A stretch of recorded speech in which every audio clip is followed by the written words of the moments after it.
Oi pessoal, meu nome é Gabriela, sou uma das monitoras de fisiologia de vocês nesse semestre. Eu trouxe aqui pra gente discutir um pouco sobre eletrocardiograma. Eu sei que é um assunto bem complicado, vocês falaram que estão com dificuldade, então vou fazer algumas aulinhas teóricas. Essa não é a ideia da monitoria, sempre fazer aulas teóricas, mas só para tentar ajudar um pouco vocês nisso. Então, eletrocardiograma é um tema complicado, é difícil. A primeira vez que a gente estuda na faculdade parece horrível, na segunda vez parece que está na primeira, mas brincadeiras à parte, assim, ele é um tema que quanto mais a gente estuda, mais acessível vai ficando. Vocês vão ver esse tema várias vezes na faculdade, não vai ser só agora, quando vocês estiverem lá na clínica médica, vocês vão estudar isso de novo. E ele é um tema bem importante, a gente vai ser médico, a gente tem que saber como ler e interpretar um eletrocardiograma. Então vamos tentar se esforçar um pouco aqui para entender esse assunto. Vamos lá. Eu vou falar um pouco nesse vídeo sobre como que surgem as ondas no ECG, como que a gente analisa as derivações e como a gente faz a projeção de vetores. Vamos lá. Como que surgem as ondas no ECG, então? Então, a gente tem aqui um eletrocardiograma sendo feito. O paciente está com os eletrodos no peito, ele também fica com o eletrodo nos braços e lá na perna. E isso vai detectar a atividade elétrica do coração e vai resultar nessas ondas aqui. Então, essa aqui é a onda P, complexo QRS, e aqui é a onda T. Então, como que surge isso, né? Na despolarização, o que acontece? Eu tenho um eletrodo aqui e ele tá vendo uma onda de despolarização vindo na sua direção.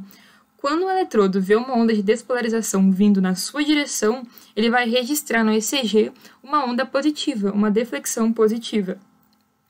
Já quando um eletrodo está vendo uma onda de despolarização se afastando dele, ele vai registrar no ECG uma deflexão negativa. E nesse caso aqui, ó, eu tenho um eletrodo aqui e ele está vendo essa onda de despolarização seguindo nessa direção. O que acontece? Então, inicialmente, essa onda de despolarização está se aproximando. Logo, inicialmente, o ECG ele vai fazer uma deflexão positiva. Só que depois, essa onda de despolarização vai estar se afastando. Logo, isso vai originar uma deflexão, uma onda negativa. Então, vai ficar com esse aspecto aqui, que a gente chama de onda bifásica ou onda isodifásica, porque essas duas deflexões, a positiva e a negativa, teriam o mesmo tamanho, por isso isodifásica. Certo? Então, eu vou mostrar aqui como que ficaria isso no coração. Vamos supor que a gente tem essa atividade elétrica aqui. Isso aqui poderia ser, por exemplo, da despolarização dos ventrículos, que é mais ou menos nessa orientação. Se eu tenho um eletrodo nessa posição A, ele vai estar vendo uma onda de despolarização se aproximando, logo ele vai fazer uma deflexão positiva, ele vai imprimir lá no ECG uma deflexão positiva. E esse eletrodo B aqui, ele está vendo uma onda de despolarização se afastando, logo ele vai fazer uma deflexão negativa.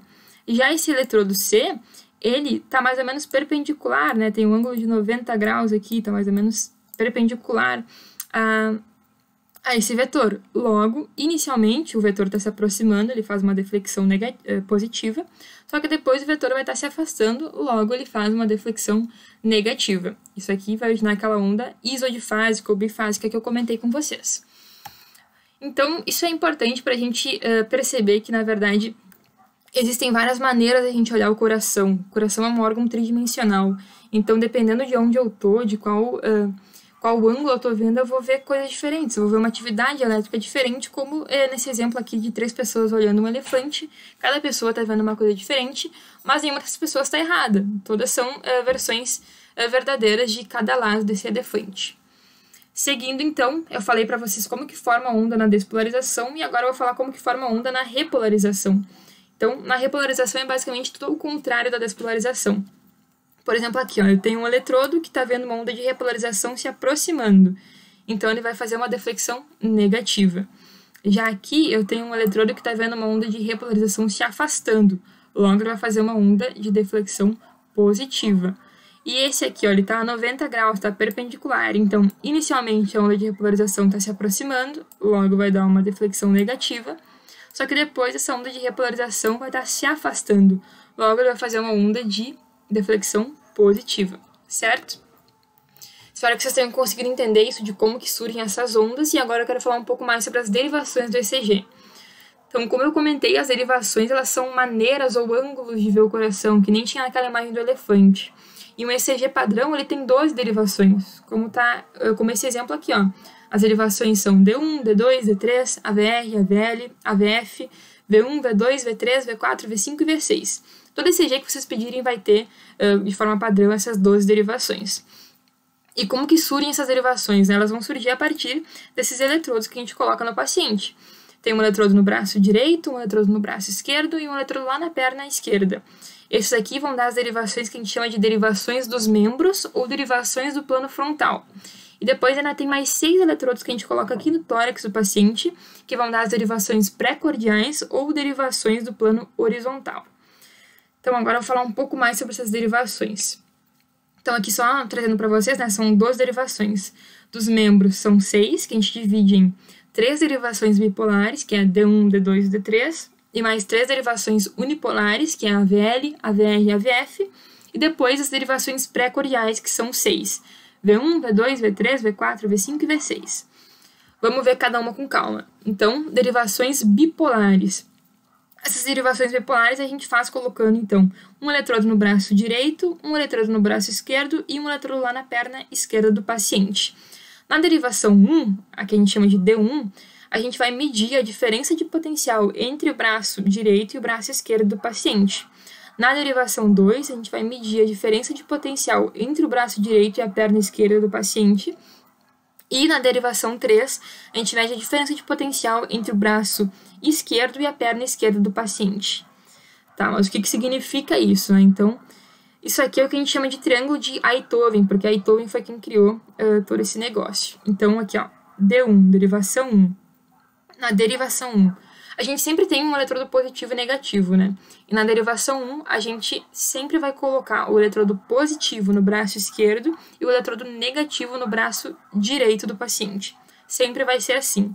E o que significa isso?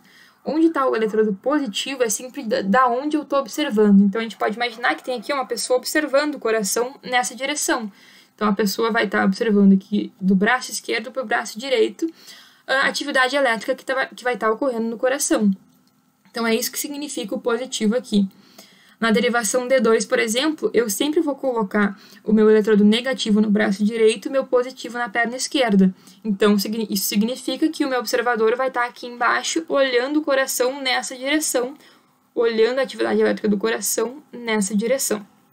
Já a derivação 3, D3, eu sempre vou colocar o eletrodo positivo na perna esquerda e o eletrodo negativo no braço esquerdo. Isso significa, então, que eu vou ter aqui o meu observador olhando a atividade elétrica do coração nessa direção. Certo. Essas aqui foram as derivações bipolares, D1, D2 e D3. Vou falar agora sobre as derivações unipolares, que é a AVR, AVL e AVF. Então, vamos lá, essas aqui são um pouquinho mais fáceis. Na derivação AVR, esse R aqui é de right, de direita. Então, eu tenho o meu observador aqui no braço direito e ele vai estar olhando para o centro do coração. Então, é nesse sentido aqui que ele vai estar olhando. Já o AVL, L é de left, eu tenho, então, o meu observador aqui no braço esquerdo e ele vai estar olhando para o centro do coração. E no meu AVF, por fim, eu tenho o meu F de foot, eu tenho o observador aqui no pé esquerdo do paciente e ele vai estar olhando para o centro do coração. Então, essas aqui são as derivações unipolares. Eu trouxe aqui agora um exemplo para a gente juntar essas duas informações, de como que se faz as ondas e como que são as derivações. Vamos supor, então, que aqui a gente tem a derivação D1, tá? Aqui, negativo, o eletrodo negativo é no braço direito, o eletrodo positivo é no braço esquerdo. Aqui a gente sempre coloca a setinha onde está o eletrodo positivo, tá? E, é claro, no eletrodo positivo é onde está o observador. Então, vamos supor que esse observador, ele viu essa atividade elétrica aqui do coração, esse vetor. O que ele vai imprimir no papel de ECG? Vamos ver, então. Primeiro, ele vai precisar projetar esse vetor nessa linha reta aqui, nessa linha preta. Então, é igual a gente fazia lá na física ou na matemática no cursinho, a gente vai fazer a projeção desse vetor aqui, ó. Vai originar esse vetor em laranja. E agora, como que esse observador vai imprimir esse vetor no papel do ECG? É uma onda de despolarização indo na direção do eletrodo positivo. Isso vai dar uma deflexão positiva. Então, é assim que vai ficar. Certo, espero que vocês tenham entendido essa parte. Agora eu quero apresentar ainda um outro conceito para vocês, que é o círculo ou roseta de Einthoven, que a Bela deve ter comentado em aula. Então, é basicamente quando a gente desenha, assim, para fins didáticos, né, um círculo no peito do paciente. Isso vai ajudar a gente a fazer essa projeção de vetores, vai ajudar bastante quando a gente falar de eixo elétrico do coração também. Então, aqui vocês têm que saber que, por convenção, a parte de baixo aqui é toda positiva, então 0 a mais 90 a mais 180, e a parte de cima é negativa, então do 0 ao menos 90 ao menos 180. Certo, então vamos ver como que funciona, como que a gente coloca essas derivações que eu acabei de apresentar para vocês no círculo de Einthoven. Essa parte é um pouco mais abstrata, então vocês têm que ter paciência. Mas vamos lá. Então, eu tenho aqui as derivações bipolares, D1, D2, D3. Minha D1 tá aqui, ó. Eu tô indo do braço direito pro braço esquerdo, né? Eu tenho o observador aqui no braço esquerdo. O braço esquerdo é o meu eletrodo positivo. Então, eu vou simplesmente transpor essa minha seta aqui pro meu círculo de Einthoven. Então, eu coloco ela aqui, vai ficar aqui. Lembrem sempre que onde está a ponta da seta é onde está o meu eletrodo positivo, e aqui é o negativo, daí por consequência. Como que fica minha derivação D2? A derivação D2, tudo torto aqui, mas enfim. Derivação D2 aqui, do braço direito para a perna esquerda. O meu eletrodo positivo vai sempre estar na perna esquerda e o negativo no braço direito. Se eu transpor isso daqui para o círculo de Einthoven, vai ficar assim. Então, aqui a gente tem na ponta da seta o meu eletrodo positivo e aqui o negativo. E para finalizar, a derivação D3, a gente tem que ela vai aqui do braço esquerdo lá para a perna esquerda. O braço esquerdo é o eletrodo negativo e a perna esquerda é o eletrodo positivo. Então, se a gente transpor essa seta aqui para o círculo de Einthoven, vai ficar aqui. O positivo é aqui na ponta da seta, que é onde está a perna esquerda, e aqui o negativo é onde está o braço esquerdo. Eu sei que é um pouco confuso eu falar que aqui o positivo é a perna esquerda, né? Porque ela está apontando para a perna direita. Mas aqui é uma transposição dessa seta, e nessa seta aqui eu estou apontando para a perna esquerda. Então, vocês têm que ter um pouco de confiança, de criatividade para aceitar essa parte aí. Mas, enfim, é assim que fica as derivações bipolares. Vamos ver agora as derivações unipolares no círculo de Einthoven. Então, começando aqui com AVL, que é AV left, que é do lado esquerdo do coração. Então, no lado esquerdo, aqui a ponta da minha seta é o positivo, ou seja, onde está o observador, que é no braço esquerdo, e eu estou olhando aqui para o centro do coração. Aqui é onde sobra a parte negativa, né? E o AVR, que é o right, que é o lado direito. Então, eu tenho aqui o meu positivo, ou seja, onde está o meu observador, ou seja, onde está a pontinha da minha seta, é o braço direito do paciente, e eu estou olhando para o centro do coração. Aqui é negativo. Para finalizar, o AVF é o AV foot, né? Então, aponta lá para o pé do paciente, a ponta da minha seta é onde é positivo, que é apontando para o pé, e eu estou observando aqui o meio, o centro do coração, aqui é negativo, certo? Então, juntando todas essas informações, a gente vai ter o círculo de Einthoven completo. Eu vou fazer aqui com vocês uma vez para a gente ir treinando já e memorizando isso. Então, faço o círculo, vou primeiro desenhar as derivações bipolares. Então, começando com D1, D1 aqui vai do braço direito, que é negativo, até o braço esquerdo, que é positivo. Nessa direção, onde está o positivo, é onde eu coloco a ponta da minha seta. Agora, D2. D2, ele está indo aqui do braço direito para a perna esquerda, onde tem a ponta da seta, é positivo. E, por fim, D3 está indo aqui do meu braço esquerdo para minha perna esquerda, onde tem a ponta da seta, é positivo. Agora, vamos para as derivações unipolares.